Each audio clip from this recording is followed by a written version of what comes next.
Saya akan mengatur uang dan harta saya dengan cara memuliakan Allah yang memampukan saya untuk mendapatkan dan menikmatinya. Ini aku ulang lagi ya, saya akan mengatur uang dan harta saya dengan cara memuliakan Allah.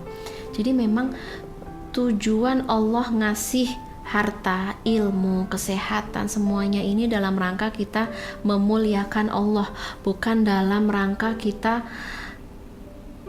nikmati tapi kenikmatan dalam kemuliaan gitu ya. Jangan sampai kita menikmatinya dengan cara mubazir, atau nauzubillah kita nikmatin harta kita dengan cara yang dibenci sama Allah, ya kan? Berarti kita harus pelajari apa sih yang paling disukai sama Allah gitu. Ketika kamu punya harta, gunakan harta kamu kepada sesuatu yang paling dicintai Allah. Misalnya li'a'la kalimatillah, meninggikan kalimat Allah, memuliakan nama Allah, seperti yang diajarkan oleh Rasulullah Sallallahu Alaihi Wasallam. Misalnya sedekah yang paling baik adalah mengairi air. Mengairi air itu artinya memberikan atau menumbuhkan sumber mata air baru atau lama. Itu ya, seperti yang aku sebutkan tadi. Tanam pohon dengan niatan, ya Allah, semoga pohon ini akan jadi sumber air untuk kami, untuk keluarga, untuk lingkungan, untuk hewan-hewan gitu. Jadi itu misalnya harta. Untuk pendidikan ini juga untuk memuliakan nama Allah, untuk sosial, untuk apapun pokoknya yang bermanfaat. Jadi semua yang kita kerjakan, pertanyakan kembali, aku memuliakan Allah lewat apa? Lewat karya apa? Lewat jenis pelayanan apa? Lewat ibadah apa ya? Jadi harus semuanya kita arahkan untuk memuliakan nama Allah. Oke? Dan ini penting juga ya, poinnya, saya akan mencari kebijaksanaan Allah seolah-olah mencari harta karun. Nah, jadi kebijaksanaan Allah ini hikmah. Hikmah ini adalah ilmu mendalam. Makanya identik seorang mukmin itu harus ahlul hikmah. Kita mendapatkan hikmah dari mana?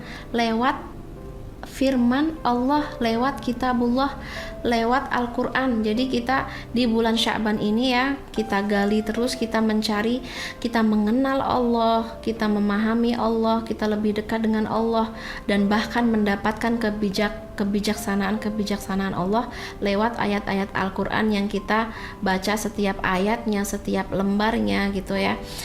Kita latih diri kita bukan hanya membaca huruf. Kita membaca satu ayat, kita berhenti, kita tadabburi lebih dekat lagi, lebih dalam lagi gitu. Bahkan kalau aku tuh membaca satu ayat itu sesuai dengan apa ya, sesuai dengan situasi, pikiran dan perasaan gitu. Padahal ayatnya sama, tapi akan memunculkan tadabur, memunculkan refleksi yang berbeda, memunculkan rasa yang berbeda gitu. Kalau istilahnya ayat Al-Quran itu seperti diamond. Teman-teman kalau memperhatikan diamond itu cuttingannya, misalnya ya, kan ada banyak cuttingannya. Ketika kita putar, setiap cuttingannya itu memberikan cahaya yang berbeda. Begitulah ayat Al-Quran. Kita baca, memberikan cahaya yang baru. Kita baca lagi, kita dapat petunjuk yang baru lagi. Kita baca lagi, kita punya perasaan yang baru lagi, punya pengalaman yang baru lagi tentang hanya satu ayat saja. Dan itu harus kita cari, kita latih gitu. Jangan sampai nanti pas di bulan Ramadan kita baca Quran, baru satu halaman ngantuk. Udah satu halaman, udah langsung blek gitu ya. Ngantuk luar biasa. Itu kenapa terjadi? Karena kita tidak belajar menggali diamond, tidak belajar menggali keindahan, pengalaman baru, perasaan terdalam dengan ayat itu. Kita nggak coba gali, ya udah cuman baca ayatnya, akhirnya kita nggak sanggup kayak baca apa ya kayak baca satu juz itu kayak berat banget, ngantuk banget gitu ya. Oke, jadi di sini adalah di Sya'ban ini coba kamu baca satu ayat, kamu ulang sampai benar-benar kamu dapat gitu.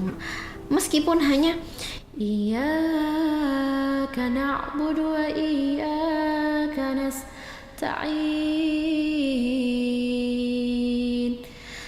Kok belum masuk ya? Coba dibaca lagi. Iyyaka na'budu wa iyyaka nasta'in. Udah mulai masuk. Iyyaka, hanya kepadamu. Na'budu, kami menyembah. Kami merendahkan hati, merendahkan jiwa, merendahkan diri, memfakirkan diri. Iyyaka na'bud, kami hanya kepadamu kami bersujud. Jadi itu kita latih ya, menggali kebijakan Tuhan, menggali diamond yang ada di dalam Al-Quran. Iyyaka na'bud, hanya kepadamu kami melakukan pelayanan. Pelayanan yang kami lakukan ini hanya untukmu ya Allah. Dan lihatlah Allah, kami enggak bersujud kecuali kepada Engkau. Kami tidak kami tidak berharap kecuali kepada Engkau. Kami tidak menghamba kecuali kepada Engkau. Kami enggak punya ekspektasi kecuali kepada Engkau. Jadi ini bisa kamu dapatkan hanya dari iyyaka na'bud doang. Pengalaman iyyaka na'bud ini kayak nggak habis-habisnya. Belum masuk ke wa iyyaka nasta'in, dan hanya kepadamu kami memohon pertolongan, ya kan?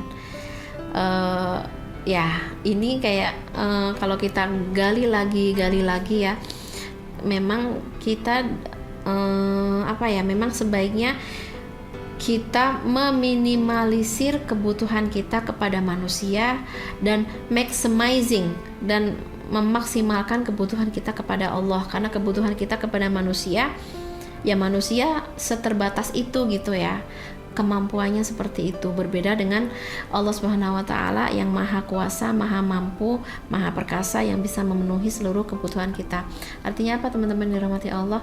Berlatihlah untuk menggali kebijaksanaan, ilmu, hikmah yang ada baik di dalam Al-Quran, As-Sunnah, ataupun aqwalus salaf gitu. Latihlah diri kamu supaya jiwa kamu itu lebih ternutrisi.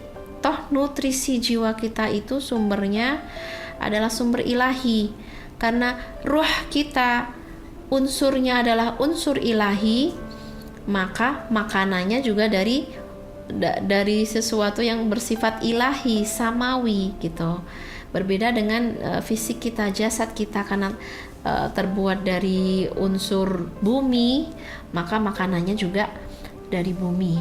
Oke.